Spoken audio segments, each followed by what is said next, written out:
Sister Angelique Kudal. Ayan, talagang hindi siya mapakali kanina eh.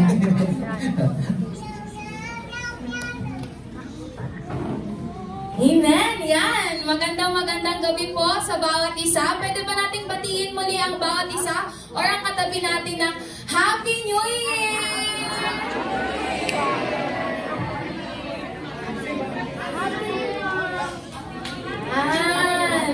Salubungin po natin ang taon ng punong-puno ng pagpapala through the word of the Lord. Amen po?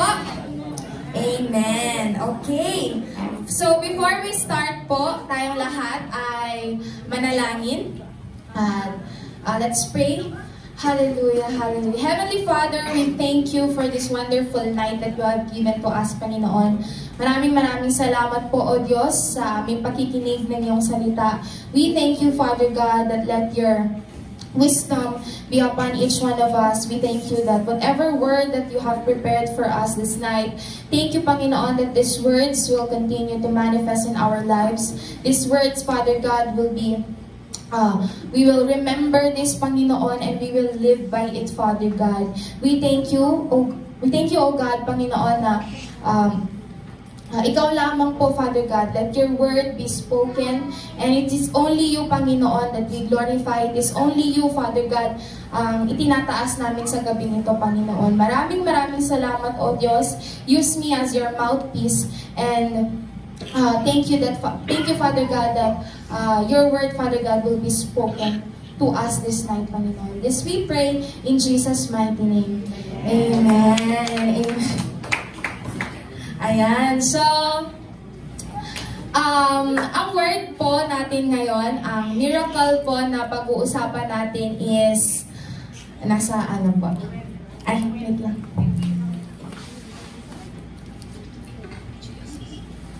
Ayan, nandito po sa ating PowerPoint. It is the coin in the fish's mouth. Ayan.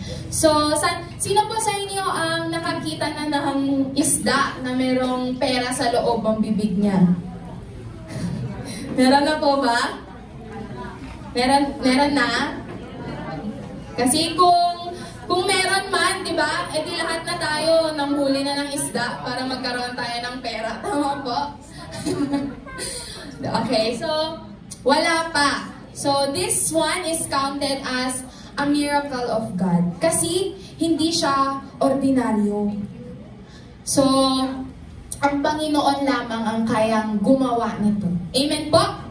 Amen. So, our text is found in Matthew 17:22-27. Basahin po natin, mga kapatid. Nakikita po ba? Hindi.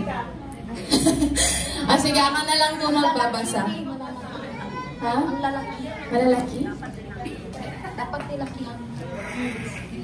Sige. Dapat oo pong hapas. Ako na lang po magbabasa. Matthew 17:22-27. As they were gathering in Galilee, Jesus said to them, "The Son of Man is about to be delivered into the hands of men, and they will kill him, and he will be raised on the third day." And they were greatly distressed. When they came to Capernaum, the collectors of the 2 drachma tax went up to came into the house. Drachma tax went up to Peter and said, "Does your teacher not pay the tax?" He said, "Yes." And when he came into the house, Jesus spoke to him first, saying, "What do you think, Simon? From whom do of the kings take toll or tax? From their sons or from others?" And when he said, "From others," Jesus said to him, "Then the sons are free. However, not to give offense to them, go to the sea and cast a hook and take the first fish that comes up. And when you open its mouth, you will find a shekel. Take that and give it to them for me and for yourself." So, ayan. So, dito po sa passage na ito ay magkakaroon tayo ng 3 things to consider. So, 1, 2, 3. 3 points. Okay, so, first point is, God's plan exceeds our understandings. Do you believe, mga kapatid? Amen? Parang mahina. Do you believe, mga kapatid? Amen. So, this is found in 22 to 23, Matthew 17, 22 to 23. Ayan, nakalagay naman po dyan.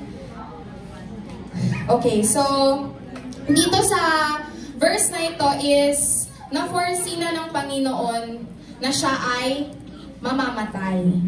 Siya ay papatayin. Nakikita na niya or parang alam niya na mangyayari yun. So, nung pinalita niya to sa mga disciples niya, ano ang kanilang reaksyon? Siyempre, sila ay nalungkot. Sila ay, nakalagay dyan, they were greatly distressed. So,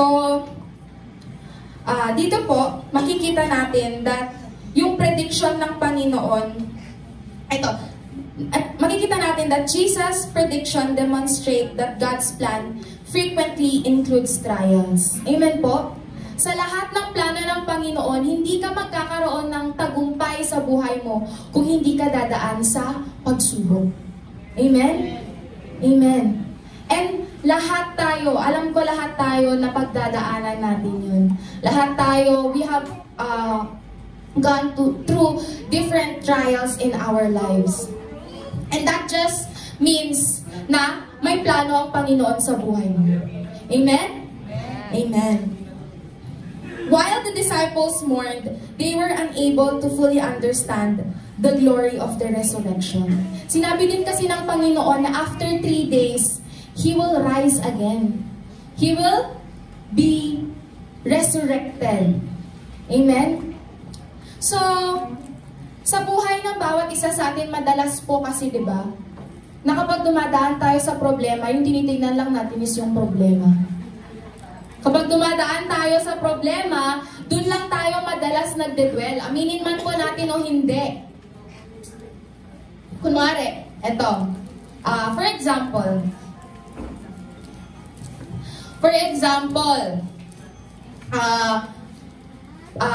you will undergo test or exam. Ayan, sa mga kabataan, mag-e-exam ka.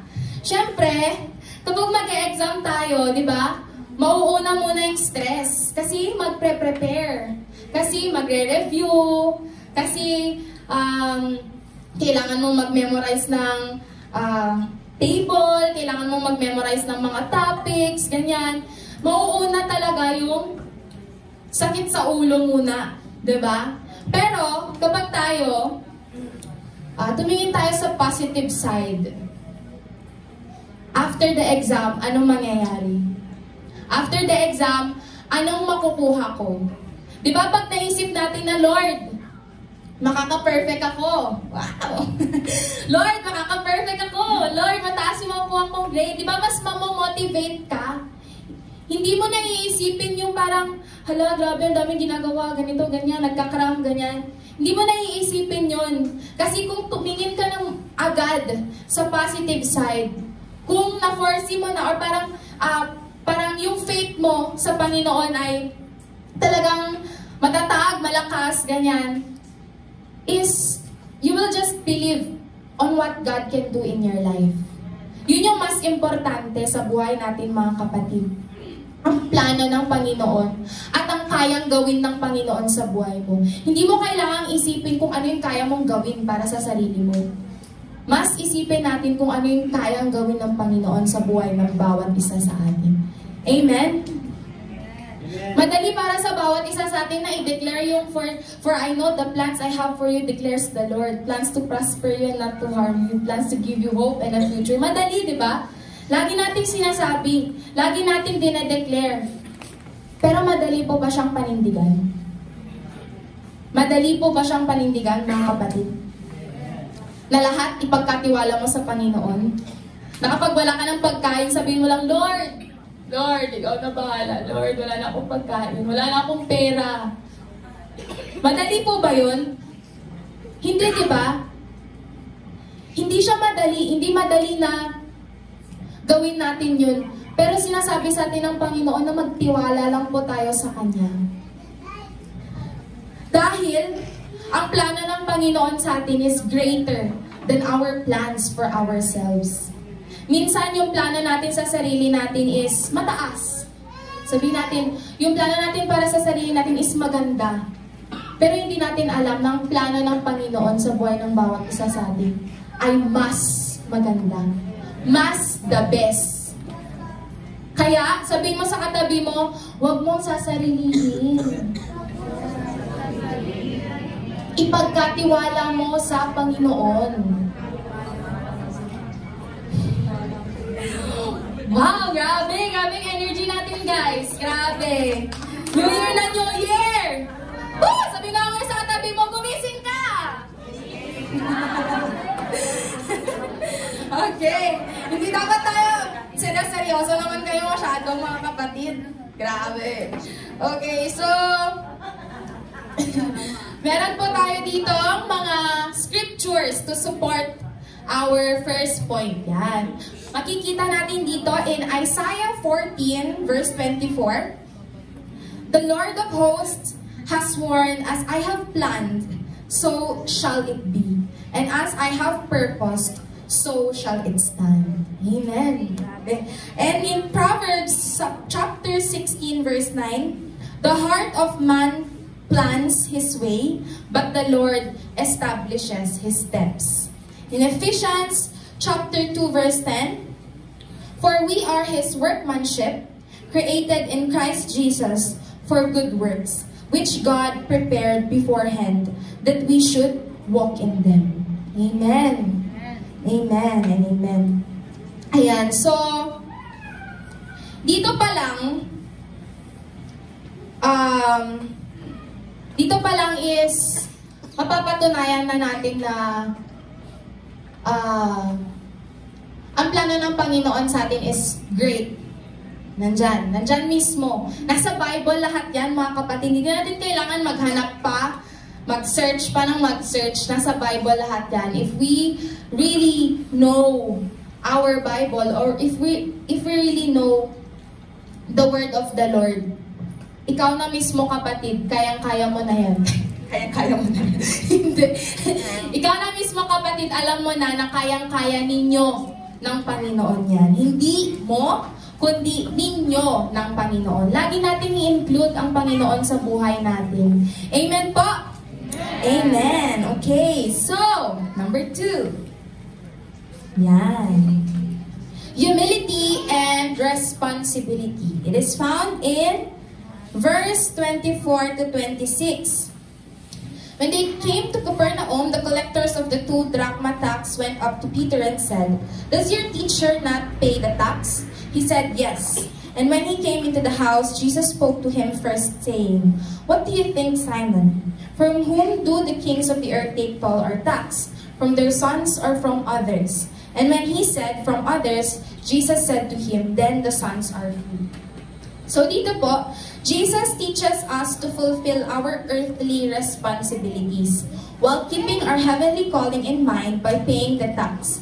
We are expected to live honorably and modestly in our communities as followers of Christ. So dito, hindi lang tayo, kasi di ba we are citizens of heaven. We claim that. Amen po?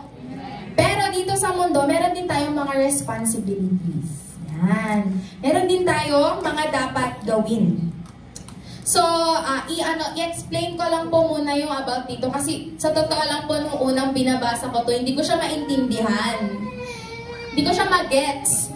Pero, habang minemeditate ko po siya, ito po yung explanation niya.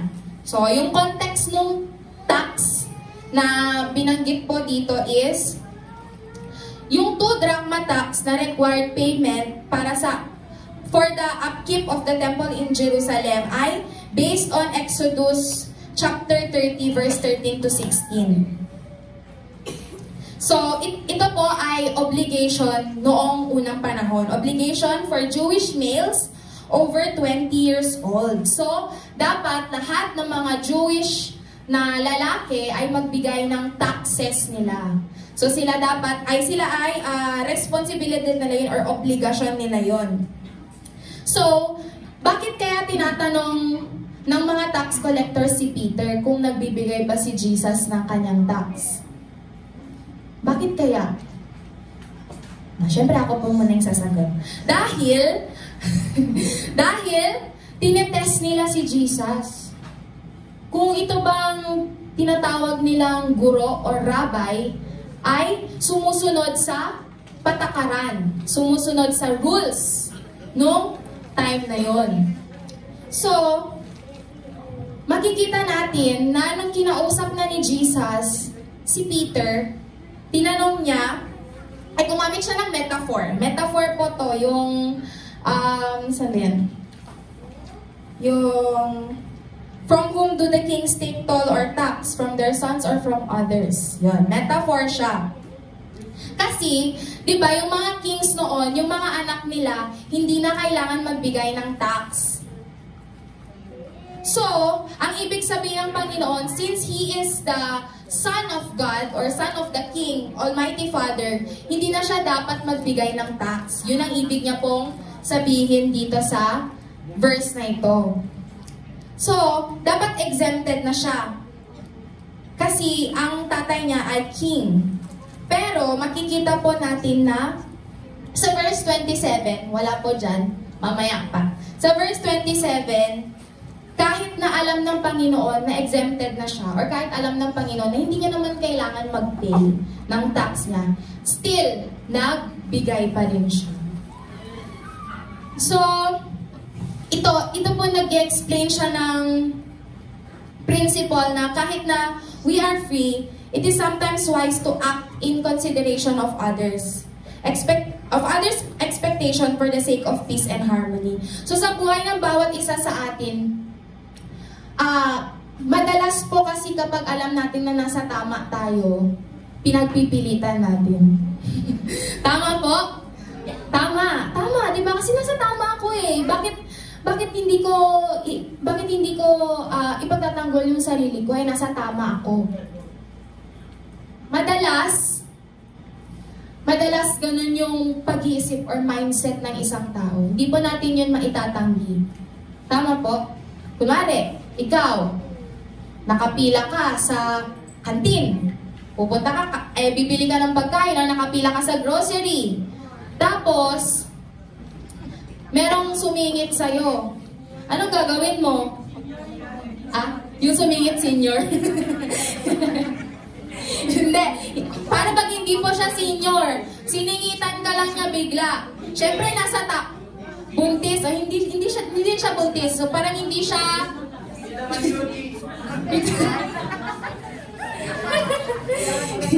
hindi siya, ang tawag dito?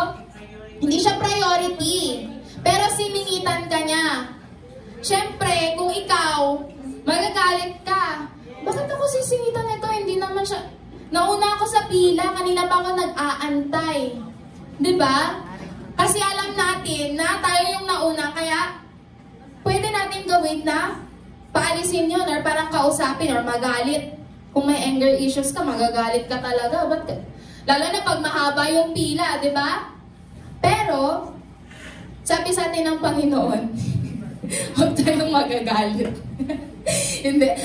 Sabi sa atin ng Panginoon is, hindi porket nasa tama ka, ay ikaw na, parang ang i-consider mo na lang ay yung sarili mo. Pinapakita sa atin ng Panginoon dito na kailangan nating i-consider din yung mga tao sa paligid natin. Dahil yung mga tax collectors na to, siguro kung hindi nagbayad si Jesus, mas marami silang masasabi sa kanya. Ano ba naman to? Nagtuturo ng ganito. Or like, nag-share ng word ni Lord. Rabbi, teacher, pero hindi nagbabayad ng tax. Diba? Hindi rin maganda. Hindi rin maganda. So parang, sabi ng Panginoon, tayo, as Christians, hindi natin kailangang, kapag meron tayong, kapag sa isang sitwasyon, alam natin nasa tama tayo, pero alam natin na parang mai-interrupt din yung peace and harmony or relationship natin sa tao, dapat magkaroon din tayo ng understanding mismo sa sarili natin. Di ba po? Connected din siya sa pagpapatawad or forgiveness. Parang ganun. Connected siya lahat, actually. So, kasi nakalagay dito, humility and responsibility, di ba? Kaya ba nating magpatawad kung wala tayong humility? Hindi. Kaya ba nating humingi ng tawad kung wala tayong humility? Hindi.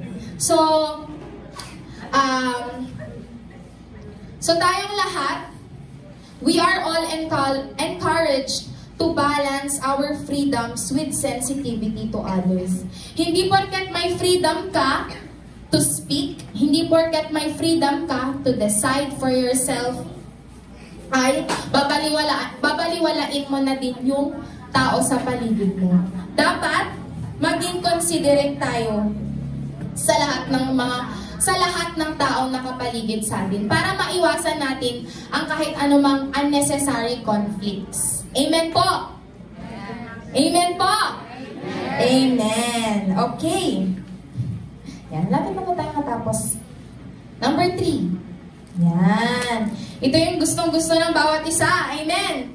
Provision. Faith in God's provision. It is found in Matthew 17, verse 27. But so that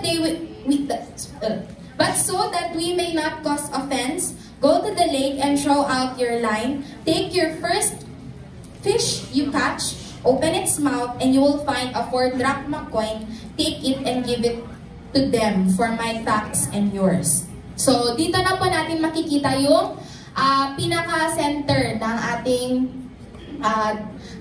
word for tonight. Yan. Jesus miraculously provides the tax, demonstrating His authority over creation. And this encourages us to trust Him to meet all our needs, whether great or small. Yan.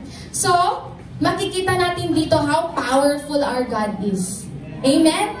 Kung kaya niyang gawin to noon, kayang-kaya niya rin gawin sa buhay mo. Amen? Kayang-kayang gawin ito ng Panginoon sa buhay natin. He can make something out of nothing. Amen po? Kung yung mga bulsa niya, yung mga wallet niyo ngayon, walang laman, i-receive niyo na yan, mga kapatid, malalagyan yan ngayon! Amen! Amen! So, hindi natin alam how God moves in our lives. Amen po? Minsan, madalas, it's very complicated. Madalas, hindi natin siya may paliwanag. Pero, at the end of the day, alam natin na si Lord lahat ang nagpo-provide. Si Lord lahat ang nagbibigay. Amen? Amen. So, dito po, ipinakita ng Panginoon na sa lahat ng creation niya, sa lahat ng nandirito sa mundong ito, He has full authority. Amen? Sa lahat. So, kung tayo, sa buhay natin, nangangailangan tayo sa Panginoon, He can do great things in your life. He can do great miracles in your life. Actually, di ba po, marami ng testimonies, lalo na po yung mga ating pastor's family, testimonies na wala silang ulam, pero yung nagdala sa kanila is mga hayop. Ano namang alam ng mga hayop, di ba? Ano namang alam nila na, ay gutom to, siguro yung, ano nga po yung nagdala sa inyo ng food ulit? Si Pastor Bernard. Hindi.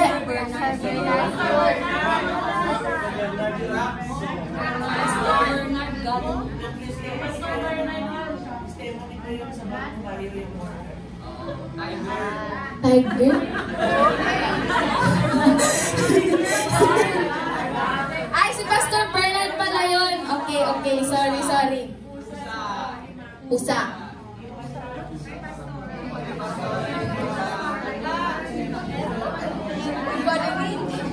testimony ng worker niyo po sa bagong baryo. Ano po yung nagdala sa kanya? Pusa ng... Lechon ba? Ah? Pork. Karne.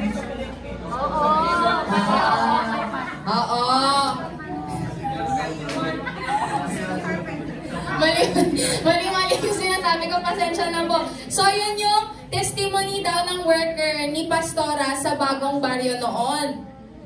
Wala siyang ulam, wala siyang pagkain. Dinalhan daw siya ng isang supot ng karne.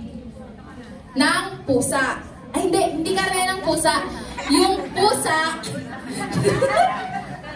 yung pusa, nagdala ng isang supot ng karne ng baboy. Ha? Hindi kinain ng pusa? Eh kasi yun ay, parang miracle ni Lord. Kaya hindi niya kinain. Pero siguro kung hindi galing sa Panginoon yun, siguro kinain na ng pusa yung karne kasi siya mismo gutom. No? Pwede din, di ba? Pwede din. Pero dito natin makikita na si Lord talaga yung nag-provide nun.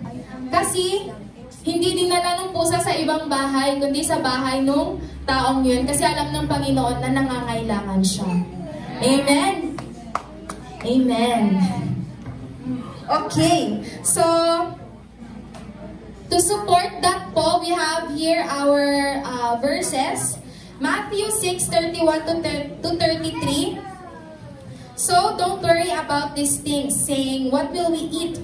What will we drink? What will we wear? Or what will we wear? These things dominate the thoughts of unbelievers. But your heavenly Father already knows all your needs. So, seek the kingdom of God above all else and live righteously, and He will give you everything you need. And in 2 Corinthians chapter 9 verse 8, and God will generously provide all you need, then you will always have everything you need and plenty left over to share with others. Amen and amen. So, kung gusto natin na ipagkaloob ng Panginoon ang pangangailangan natin, meron din naman po tayong mga kailangan gawin din. Hindi naman lahat ipagkakaloob lang ng Panginoon without us doing something for Him. Amen? We must always seek God first. Yan, yung favorite verse natin, Matthew 6:33. Napapangatawanan ba natin, mga kapatid? Amen? Amen. Kaya tayo nandito ngayon because we chose to seek God first. And sabihin mo sa katabi mo, congratulations! Nandito ka ngayon! Amen. Tayong lahat, sinimulan natin ang ating taon na sinisik ang ating Panginoong Diyos. Amen. And sabi dito, God will provide generously all we need, that we will have plenty left over to share with others. So, kung meron tayong sobra, kung tayo ay patuloy na pinagpapala ng Panginoon, umaapaw, grabe, ganyan, meron din dapat tayong puso para i-share sa ibang tao. Upang tayo mismo sa sarili natin, maging pagpapala din tayo sa ating mga kapatid. Amen! Amen! Okay, so, in conclusion, yan. Basahin. Nababasa po ba? Nababasa na po. Sige, basahin po natin ng sabay-sabay. This scripture teaches us that God's plans are always greater than our understanding. His supply is always enough, and His example inspires us to act in humility and faithfulness. As we face challenges in life, may we believe in His power, rely on His care, and seek to honor Him in everything we do. Every difficulty and duty reminds us that our ultimate hope is in Christ's victory through death and resurrection. And that is the word of the Lord. Glory to God for everything.